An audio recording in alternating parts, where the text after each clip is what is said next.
I had this really close friend of mine. We were best friends. But for a few days, she wasn't seeming like herself.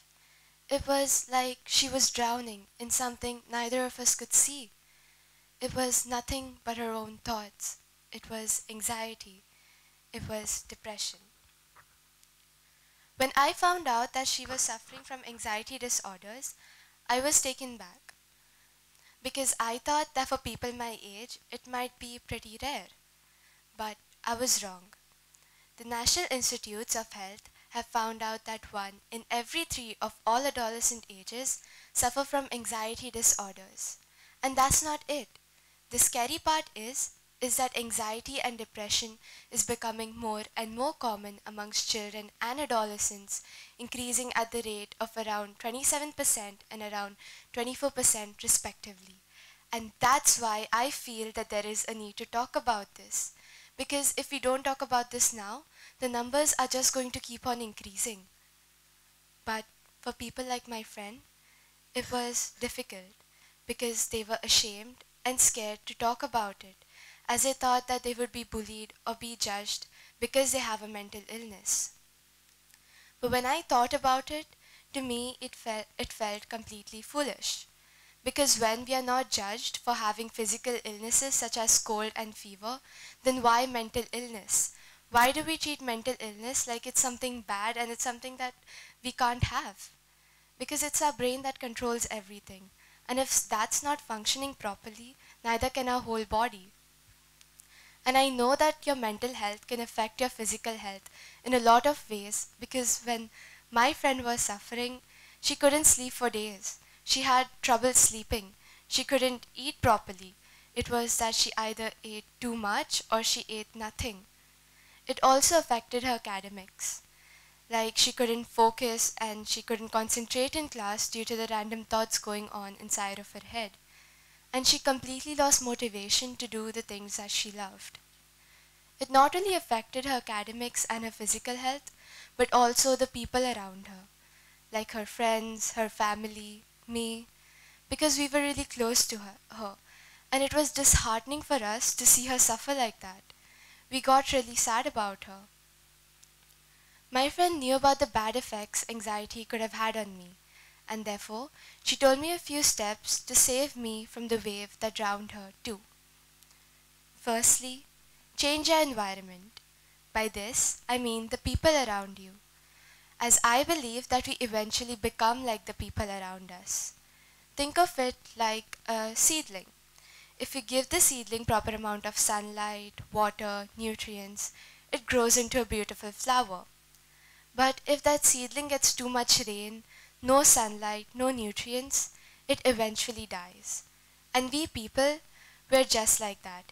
And that's why we need to find an environment which gives us comfort, which gives us peace, which makes us happy, and which keeps us positive. Secondly, try not taking stress. I know, y'all might say that I'm a teenager. What might I know about stress? Yes, I'm a teenager, but that doesn't mean that I don't have stress. I have my own kind of stress. It may be nothing compared to the stress I will face as an adult, but it's still stressful to me, like exam stress, peer pressure, and the pressure of always being the best and perfect for the people around me. I know that stress is something that you can't fully avoid, but it's something you can reduce. You can do that by talking to people who make you happy, your comfort person, as when you talk to people, you feel better and you feel lighter. And I believe that if I could do it, you could do it too. Lastly, going for regular counseling. I mean, what's the harm in doing so? You get to know yourself better and you get to know your state of mind. My generation throws around the word anxiety and depression as they think it would make them cool, and some just mistake normal stress for anxiety. But do you know how much it's affecting the people who are actually facing it? Because when my friend opened up, nobody believed her. Why? Because they thought that she was doing it for attention or to seem cool. But little did they know how much it was affecting her. And that's why it's necessary for us to know about the common symptoms of anxiety.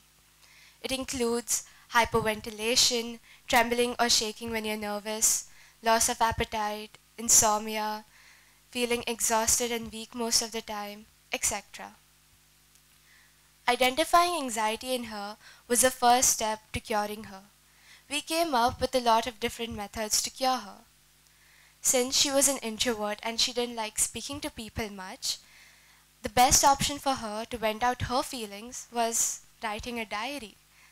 Because when you write a diary, your diary won't tell your secrets to someone else. It's going to be with you. But at the same time, you can vent out all your emotions. She kept herself distracted with the things that she loved doing, like listening to music, dancing, poetry. I got her fidget toys, stress balls, fidget rings to keep her hands distracted, which prevented her from peeling her skin. The way that I think helped her the most was meditation and yoga. I know it sounds pretty boring. When I was younger, I used to think the same thing too. In school, when we had to meditate every morning, I used to never do it because I couldn't keep my eyes shut. But when I saw my friend actually doing it, and when I saw the changes in her, I tried doing it too. And honestly, I felt better. I felt more positive, more relaxed, more concentrated, and overall, it was pretty good. So give it a try when you go home. As teenagers, I think that we need our parents for everything, whether it be for food, for shelter, for fees, for love, but we also need them when we are going through something. Now listen to me carefully as I edge closer to the end of my talk. I say this at a risk of sounding confrontational. But if, as a 13-year-old, I don't have an adult in my life whom I can talk to or open up to about the conflicts I face on a daily basis, it's not my failure, it's yours. Thank you.